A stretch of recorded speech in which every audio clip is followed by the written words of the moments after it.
Қайырлы күн, қымбатты көрермендер. Енді мен сіздерге дәл осындай квашеный капуста дейміз ғой, ашытылған қырыққабат жасап көрсетемін. Видеоны соңына дейін көріңіздер. Мына екі капуста 4,5 килодай шықты. Оның ортасында енді алып тастайтындары бар. Сонымен сәбізім 400 грамм.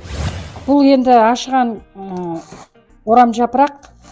Енді біз үйреніп кеткенбіз ғой, капуста деп. Бұл денсаулыққа пайдасы бар. Асқазанға өте пайдалы. Асты жақсы қорытады және асқазанды ауыртпайды, тамақты жылдам қорытуға көмектеседі, ашытылған болғандықтан. Сондықтан мұны жасап тұру керек әрбір үй. Міне турап болдым. Енді міне тұзымды қосамын.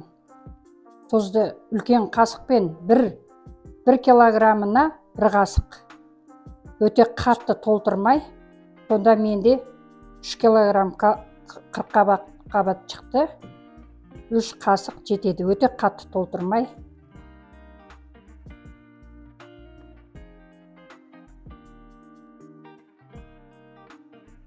Енді жаймен араластырамыз.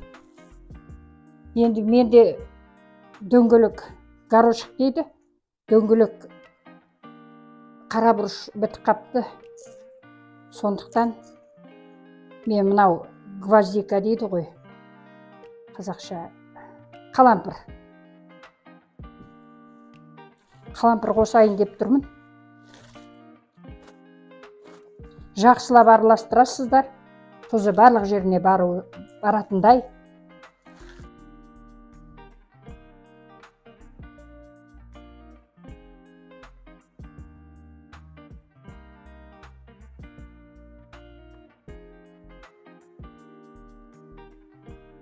Енді міне бисмилля деп ыдысқа салайын. Воронка болғанда жақсы еді.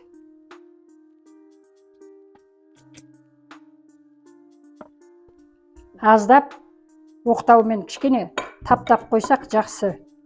Өте қатты таптамайсыздар, жеңіл ұстап. Өйткені енді бұл қуыс болады ғой. Лавр жапырағынан салып қояйын. Міне мен ашытылған капустамды дайындап салып болдым. Мынандай астына ыдыс қою керек. Себебі бұл суы дайын болған кезде асып төгілуі мүмкін. Сондықтан ыдыс қою керек. Енді мынандай екеуіне 2 қақпақ бүйтіп даканса дейді ғой. Толық жаппай, жартылай бүйтіп жауып қоямыз. Оны анда-санда не қасықтың артымен немесе андай ағаш пен чұқып түртіп төмен қарай сөйтіп тұру керек. Батырып. Енді дайын болғанда көрсетемін сіздерге. Қайырлы күн, қымбатты қазақ елі. Өткенде мен сіздерге мына квашеный капуста дейміз ғой, ашытылған қырыққабатты дайындауды көрсеткенмін. Сол міне бүгін дайын болыпты. 3 күн болды, 3 күн тұрып. Бұл капустаға да байланысты көрінеді. Менде ешқандай суы тасып, ағып төгілген жоқ. Негізі судың көп болғаны жақсы, әрине суының. Енді міне салып, ыдысқа салып, дәмін көрейік. Иісі керемет. Ароматный деп қоямыз ғой. Тәбетті оятатындай тамаша болып тұр.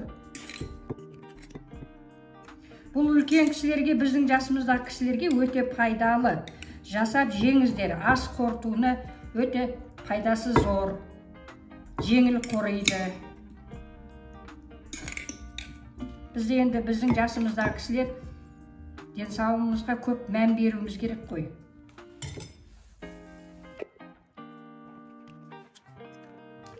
Дәмі керемет болыпты. Кәдімгі біздің қазақтың қатығы болады ғой.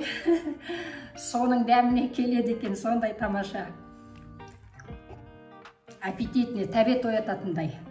Осыны жасап жеңіздер. Мен не үшін көрсетіп жатырмын? Сіздерге бір пайдам тиетін шығар деген ойменен сіздерге осындай әртүрлі тағамдарды, кеңестерді көрсеткім келеді. Менің видеом ұнаса, лайк басып, комментарий жазып, тіркеле кетіңіздер.